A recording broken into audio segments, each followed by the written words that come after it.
Assalamualaikum kak. Salah. Rumah kopi kak? Betul. Ada lagi kopi kak? Ada. Boleh kak saya nak satu apa yang best ni kak?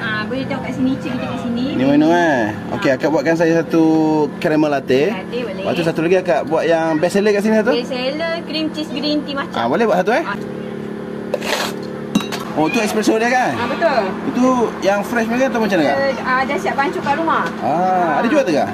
Ada. Ada? Ni kita punya espresso, boleh beli dekat TikTok tu orang. Yang terbaru, yang paling besar. Berapa ringgit macam ni kak? Macam ni sekarang tengah ada diskaun dah RM25. So kat rumah boleh buat sendiri kan? Boleh.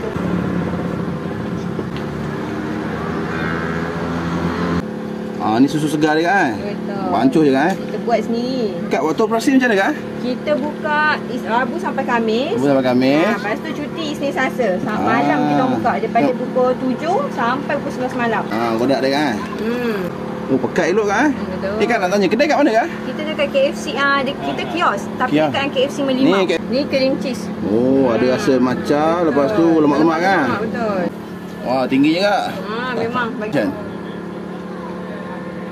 Abang punya dah siap. Dah siap kan? Ni macam mana harga ni kak? Yang ini cream cheese green tea RM9. RM9. Yang ni? Ini premium, minta premium RM10. Okey kak, saya minum lah kak. Terima kasih.